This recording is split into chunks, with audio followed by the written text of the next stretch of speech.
Last week, Michael did an excellent interview with a former British RAF Air Vice Marshal, Sean Bell, looking at the then military strategic situation in the Middle East. Obviously, things have changed a bit, so I thought it would be good for us to link up with Sean Bell again this morning and discuss what has gone on over the weekend.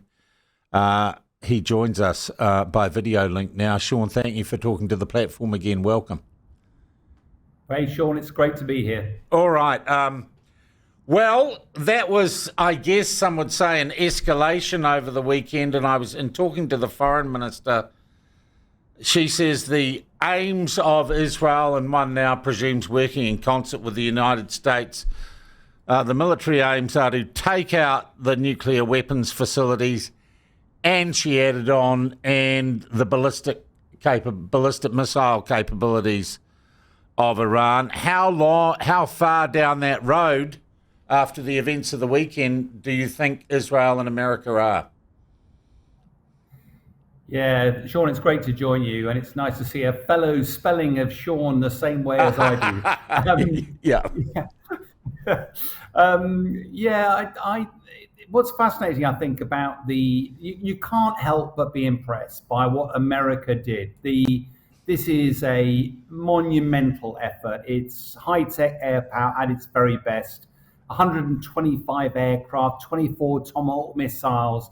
You know, they launched 7 B-2 bombers on this raid. I mean, these bombers are the best part of $1 billion a copy.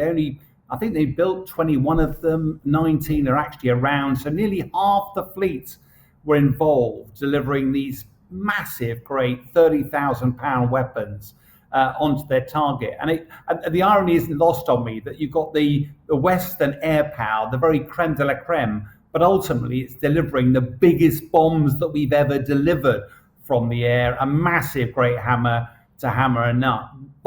And the real question here as a former fighter pilot myself is, until you've done battle damage assessment, until you've worked out, has what you've hit actually been struck and damaged? Yeah. And those targets, particularly at Fordow, deep underground, these weapons, these 30,000 pounds bunker busters, haven't been used in action before. They might go through dirt pretty quickly, but do they go through rocks? Do they go through mountains? Do they go through concrete? And until you know whether they've been struck, President Trump's flippantly said, oh, they've been completely obliterated. Oh, he would, wouldn't he? I'm quite surprised if that's the case. All right. The question then, having done it once, and given the level of resistance to this raid, and given what looks like complete air supremacy in the skies above Iran, and obviously negotiated access to airspace to get there all the way from the United States, could America do this again? Is there any reason they couldn't if they had to? No, I mean, they could absolutely do it, but it is worth remembering that I think, I know it's morning with you, it's evening with me, but yeah. I understand that the last of those B-2s landed only a couple of hours ago. So wow. It was 18 hours each way for that trip. So those aircrew and a B-2, there's 2 of them, they'd have been on their metal for 36 hours. Wow. Now, when I've met these crews before, some of them, you know, they take turns in sleeping, but there's also various drugs that are used to keep them alive and focused. They're not going to be doing that tomorrow morning, are they? They're going to need to have a little bit of a break before they come back and do it again. Yeah. Let's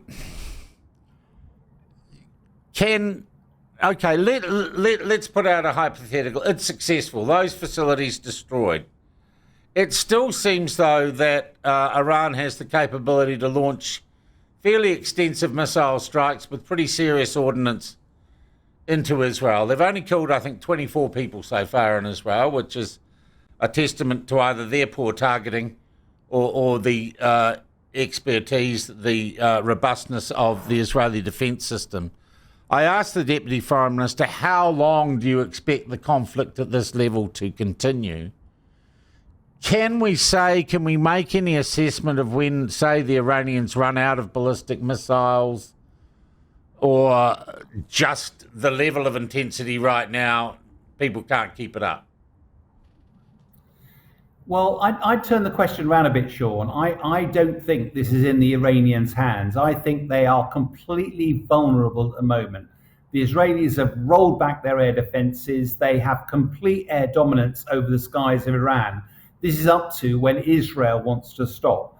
And I think the main effort there is Israel clearly wants to set back, if not destroy, Iran's nuclear capability. They haven't done that yet. They also want to take out their missile production facilities and their air defense systems. Once that is complete, I suspect we'll see international pressure ramp up for the thing to end. I'm not sure Iran has a great deal of a say in this because whilst, as you say, they're launching these missile attacks at Israel, a lot of Israelis have underground bunkers now, which is why so many of them I are was just surviving. saying, I was there recently. You cannot build any structure in Israel now without having a bomb shelter integral to the plan, to the architect's plan. It's just everywhere. How has, and you've got a better handle on this than we have, mind you, maybe with the internet, maybe not. How has Europe, how has the rest of your part of the world reacted to what Trump did over the weekend?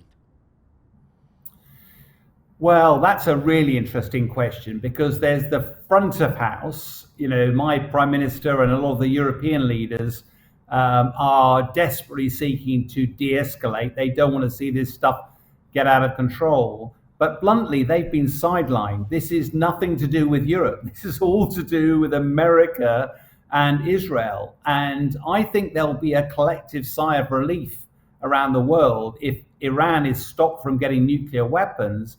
I think the key, though, is Israel every now and again talks about regime change. And I don't think there's much support for that at all. And I think it'll be really interesting to see that for that initial phase, stop Iran developing nuclear weapons, that will be approved. Regime change will not. Well, I don't see how they're ever going to stop Iran continuing to do this and restarting over and over again until they change the regime.